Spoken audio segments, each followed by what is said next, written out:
Veterans Day. Hope you're enjoying this beautiful weather and also being as productive as possible, as we have just another 2.5 weeks before Thanksgiving. So these days, every day counts, and it's very critical in this market. So today I want to go over a NAR recap from NAR conference on Saturday. Angela Cressini, myself, and Kathy Crow attended. Lots of great information. And then also our KDNA weekly numbers recap, and then listing contest update. So keep in mind the listing contest update, the marketing dollars that you get, or the all expense paid trip for the Mike Ferry Productivity Retreat in late January. And then we'll go over a couple announcements.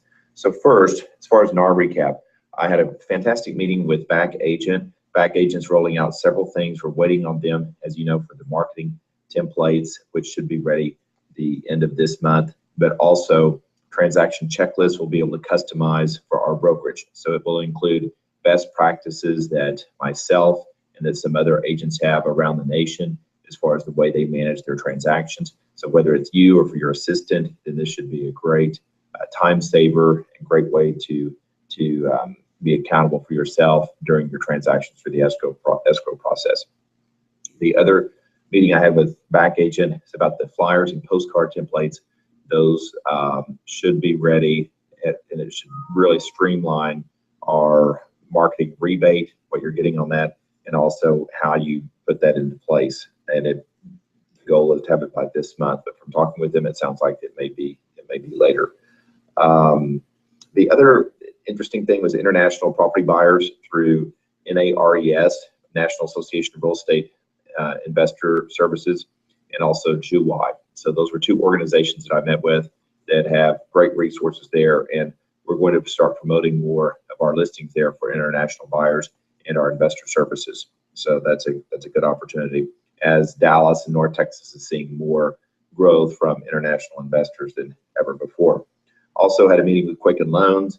They're doing great things and continuing to build their realtor partnerships as they send their pre-approved buyer referrals to us. So that was interesting as well. So the meetings I had with them, their technology, and so the things that they have that they're rolling out early next year. America's Credit Union, also a similar situation with them. A lot of that was networking, and the ECU Credit Union is one we've been working on a strategic partnership here, where they'll also send us their pre-approved buyer referrals.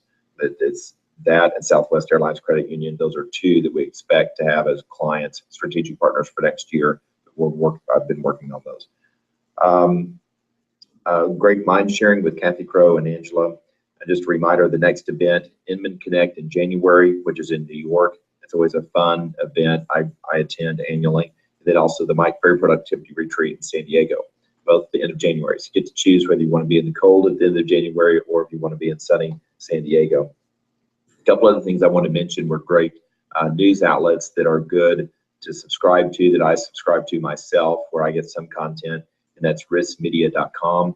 Riskmedia.com hosts a lot of events at industry conferences around the nation, and the Power Broker event is one that I attend every year, and Risk Media is a good publication to follow. So is Inman Connect and Inman.com. So, and then of course NAR and the NAR website. The NAR website can be sometimes a little bit cumbersome to navigate through, but there's a lot of great content in the library. There's a lot of great content. You just have to spend time. You have to go through all that content. If you're not seeing it immediately, then just spend more time on it. You'll be able to find what you need. Because I found it's a little bit cumbersome. Okay, now for our KDNA numbers. We had some good numbers this week. I wanted to commend Kathy and Barbara Chafin on their hours spent on training, and also Rose and Jesse. Rose and Jesse are great examples of how the training has been effective for them. I would venture to say that 60% of their business comes from the training that they host and that they participate in. So Rose and Jesse, keep that up. Same goes for Kathy Crow. I would say a lot of the business that she generates comes from training that she hosts and also training that she participates in. So training you participate in, there's also good networking opportunities. So training can take lots of different forms. So push the envelope and think about that. How can you leverage that to your advantage as well? Also, as far as script practice, Kathy Crow 3 hours, Barbara 2 hours, Angela 2 hours, Jill Bell, Parm on 2 hours of script practice, and Rose and Jesse. So great job there, guys and gals. Number of actual hours contacting, Kathy Crow 15. Keep in mind you can use group engagements for these too. Some of these metrics you can use several times. You can repeat them because they apply. Face-to-face contacts, group contacts, training. Sometimes it can all be combined. Tammy Bennett 17, fantastic Tammy. Barbara 9 hours, Angela 15 hours, Jill Bell 20 hours making contacts, prospecting, that's great. Bill Hurd 10 hours, Ashton 10 hours, and Rose and Jesse 9 hours. Good job, guys and girls. Now, number of flyers or postcards distributed. So this could be letters, flyers, postcards, some sort of direct response marketing. So the number that were distributed last week, we had Kathy Crow at 300, Tammy at 72, Ashton at 100, Rose and Jesse at 150. So keep in mind, guys, direct mail, you have to keep your expectations low. You have to, if you're not targeting 2,000 to 3,000 per month, then you're almost wasting your time unless it's a very, very personal effort and you know that that's a highly motivated lead that you're targeting. So you have to be, ask me about this and get me involved in this. This is why we're trying to get your cost per piece down so low. And on the flyers, why we pay for a lot of that. So that's free at your benefit that you can use are those flyers. But if you're not doing 2,000 a month consistently, then you're probably not getting the return that you need on that. 2,000 to 3,000 plus per month, up to about 5,000 per month. That's what I would suggest. Now, the most important metric of all, which is the least expensive metric, and also the one that provides the most value to your clients and also the most profitable, and that's number 5. As we know, those face-to-face contacts, the voice-to-voice dialogues. So any type of dialogue or contact that you have with a human being, then this is where we want to measure it, and we want to keep refining your skill set and improving this. So Kathy Crow, 36 contacts last week. Tammy Bennett, 49 contacts last week. Angela Grassini, 80 contacts. That's great. Good job, Angela. That's fantastic. Jill Bell, 50 contacts last week. Good job, Bill. Jill. Ashton, 50 contacts. Rose and Jesse, 40 contacts. Good job, guys and girls. You should be committed for that. So Angela, on your 80 contacts, I'd love to know, did those lead to appointments? Where did those contacts come from? And when you guys are in the green on a number, I really appreciate it if you could email me on Monday morning and let me know, what benefits did that lead to? So if you're in the green on your role playing, then how did that give me a story of how that sharpened your skill and how did that benefit you? If you're in the green on your number of contacts, how many appointments did you set? Where did those contacts come from? What were you saying that may have generated the next level in that sales process, going up that pyramid in the sales process, which after contact, it's an appointment, right? And then appointments lead to offers or listing agreements, right? Or buyer rep agreements. So that's where we want to know, where is that leading to? Metric numbers 6 and 7, 6 hours previewing. We did see a lot of previewing last week. Number 7, open houses. We had 1 open house, looks like Kathy. And then number 8, number of new prospects. So 19 new prospects for Kathy, 15 for Angela. Angela, let us know what you're doing. Good job. Jill Bell, 10 new contacts. Bill Hurd, 10 new contacts. Ashton, 5. Rose and Jesse, 5. Great job, girls and guys.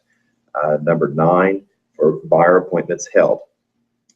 Again, Kathy at 2, Tammy at 2, Barbara at 2, Jill at 2, Ashton at 2, Parm at 2. So at buyer appointments held and then number of buyer agreements, we always want to see that correlate. So if you're not getting a buyer rep agreement for every new buyer appointment that you have held, then that's what we want to monitor and see, why is that buyer agreement not being signed? Is it because they're reluctant to sign it? Did you not present it? Let's work on your buyer counseling session and on your skill, your value proposition. Possibly we need to work on strengthening your value proposition. Maybe the objections for that buyer rep agreement, what objections are you encountering that we can help with you on? And that's what we want to see. So I do see, it looks like Barbara did a great job, 2 buyer appointments and 2 buyer rep agreements signed. But the rest of you guys, I see the buyer rep agreements signed was real lacking. So I want to know what's going on there. Why are those not being signed? Number of pre-listing appointments for number 11. Very similar situation for pre-listing appointments for metric 5. Kathy had 5 pre-listing appointments. So I'm going to use her as an example this week. So she had 5 pre-listing appointments and then 2 listing appointments. So what is it that happens to create these pre-listing appointments, but then they don't turn into listing appointments? Well, we know we go through that Waller Group seller appointment form before we go out on that listing appointment. So a lot of times, half of your pre-listing appointments, your tentative appointments, are not going to turn into listings when you properly go through that form. So usually if you see the number of appointments that are confirmed, about half as many as your pre-listed appointment booked, then you're probably doing your job. You're going through that seller appointment form. So that's important. Now, once you go through that seller appointment form, sometimes you're going to get to the property, and number 12 for listing appointments held. Sometimes for listings taken, you're going to get there and maybe they're not realistic on the price and the condition, because you're always going to give them a range of value, but your CMA range of value before you go out on the appointment to make sure they're comfortable with that range if you're properly following the form. And when you get there, maybe it's not as good a condition as you thought, and they are not comfortable with the price that you suggested. And that's in those cases, then you're going to be turning down the listing. In other situations, you're going to be competing for that listing, and if you're not getting that listing and you're competing with other agents out there, again, I want to know, so that way we can sharpen your skills, find out, are you finding out who those other agents are that you're competing with before you go on that appointment? It's critical. If you're following the Waller Group seller appointment form, then you are. And let me know, I can pull their stats and we'll show you how to blow them out of the water. And then of course, number 14, number of sales opened and number of sales closed. Great job, Bill, last week, and great job, Wes, last week on your sales closed. Let's talk about metric number 5 a little bit more, since that's the most important. So first of all, how many contacts should you be making a week? 80 plus contacts a week is what you really need to be working towards. This could be in group discussions, it could be in training, it could be in phone calls, but making sure that you're having a dialogue with 80 new people a week. These are not people that you're following up with. These are people that are new contacts a week. That's how many it takes to meet that sales goal of $100,000 in gross commission income a year, period. I guarantee if you're doing the right things and talking to 80 new people a week, $100,000 a year in annual income, it's a snap. It will happen. But if you're doing it and you're not talking to the right people, if you're not saying the right things, then if it's not leading to appointments, you're not following up and spending time on lead follow-up, then it won't happen. And keep in mind, you need to be prospecting and generating these new contacts about 2 hours a day, whether that's a training session, whether that's a speaking engagement, whether that's a networking group, whether that is door knocking, but 2 hours a day to where you're generating contacts, then an hour a day for lead follow-up. That lead follow-up does not include, it's not to be included for your metric number 5, because the metric number 5 are new contacts. And that's what's so critical, so important. So let's talk about the dialogue. What are some things that you can say to your new contacts? Always keep in mind, focus on the change. What is changing? Different change means different things to different people. So are you speaking about change that matters to them? If you're talking about how the neighborhood values have changed in Grand Prairie and they live in Plano, they probably care less. So talk about something that matters to them. That could be something as simple as their kid's soccer game last week. How did that go? I saw on Facebook that Billy won the game. I just want to call and say kudos. That's great.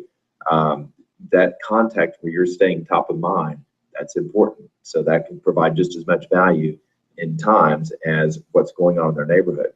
So make sure that you're speaking the things that they're responding to, that they care about, that they want to chat about. And a lot of times it has to do with some type of change in their life. Now, the other thing that's so important is, where is the opportunity in real estate right now?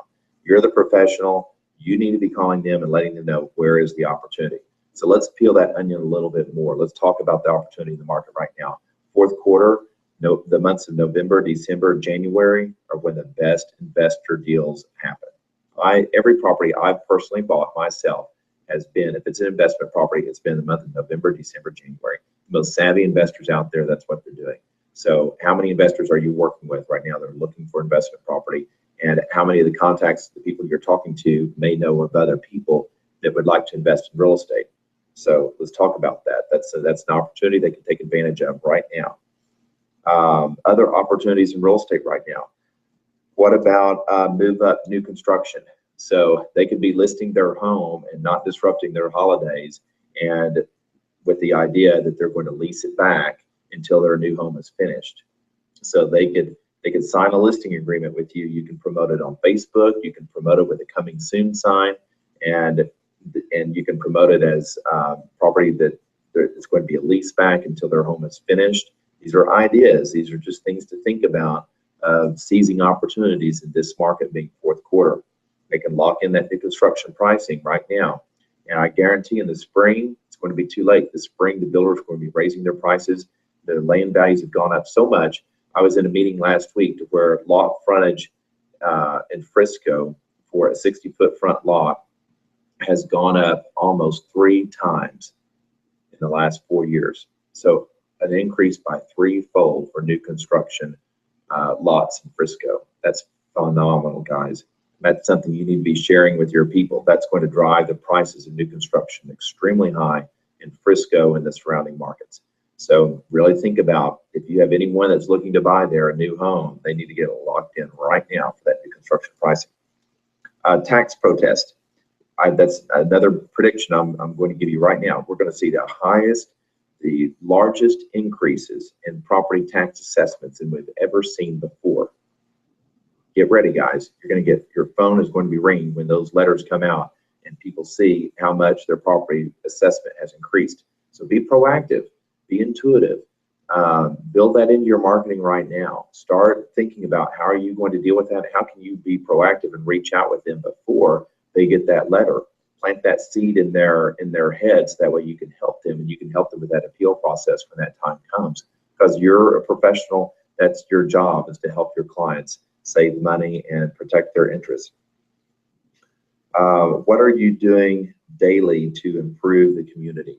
So this goes back to your video farming, whether it's a street sign topper campaign, whether it's maybe painting the street letters. You know, we see those repainted on the street curbs, curb lettering every few years. What are you doing to maybe help out with that, or give them the name of a company that's very competitive, or maybe supplementing part of that expense? What are you doing to contribute back to the community? Food drive, jacket drive, giving back this time of the year through a community effort in your neighborhood can be a great way for you to create engagement with people, capture their information for prospecting next spring. So that way, when the spring market comes, you're top of mind, since you're sending them something every month of value, or you're engaging with them. So keep that in mind. What can you do to contribute? And then what's going on in their life that may create a lifestyle change? So I kind of talked about that initially. At the end of the day, relationship will always be paramount when it comes to real estate. So what are you doing to engage and to create more credibility with that relationship, and foster and strengthen that relationship in that geographic farm or with your sphere of influence? Okay. Another thing I want to chat a little bit about as far as your prospects. So when I see you guys adding maybe 10 new prospects a week or 12 new prospects a week, that's great. If you're adding to your database, and those are people that are being touched once a month through your newsletter, through just simply an email blast, or whether it's a phone call, however you keep in touch with them once a month, then that's great in adding to that database. But I don't want you to confuse that with how many buyers and active sellers that you're working with a week. I know even at the peak of my career, I could only work with so many buyers and so many sellers a week. So that's why you always have to categorize. Is this an A buyer, a B buyer, or a C buyer? An A buyer is someone that's ready, willing, and able, and they want to buy right now if they find the right house. And they are urgent and motivated to buy. Realistically, you can only work with about 3 to 5 of those buyers at a time, or at least that was my experience. As far as B buyers, those people, and C buyers, those are people you're following up with consistently, and they're in your database. Sellers, they're again, sellers, that's what's so great about working with listings and on your listing business development, is that you can literally work with many sellers, because so much of the actual work that has to do with listings can be delegated. It's an administrative task. It's a functionality of your systems and your processes that you have in place, and a lot of those we provide for you as a brokerage, and it's just following that marketing plan, basically. So that the actual listing appointment, going on the listing appointment, presenting the CMA, it takes very little time.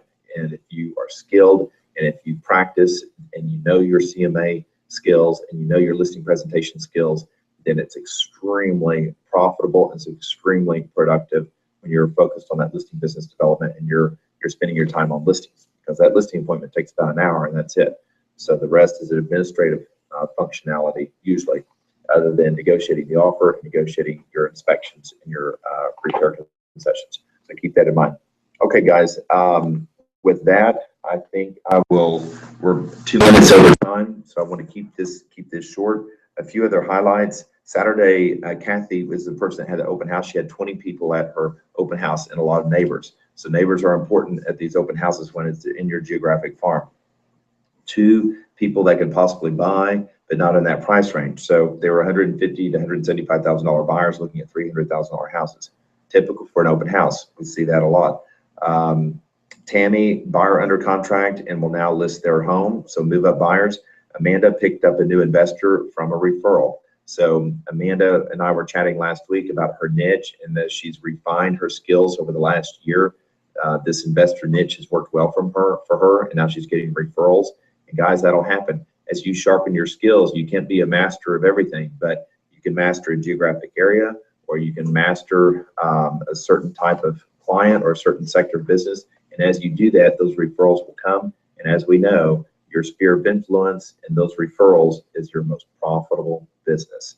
As long as you have a servant heart and you're giving back, and you're focused on giving back to your clients, those referrals will continue to come, and that'll be extremely profitable.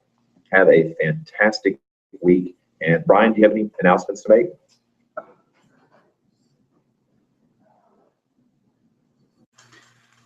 Hey guys, real quick, just want to thank the people who attended our open house last Thursday. I think it was a great success. We got some canned food drives. We got some headshots taken. I think there's a lot of networking opportunities, a lot of relationships that may have just started there as well. So thank you for attending, and don't forget to let me know if you need any sort of open house flyers, materials, or marketing, whatnot. I'd be happy to help out. All right, good deal. Have a productive and profitable week. Thank you guys for tuning in.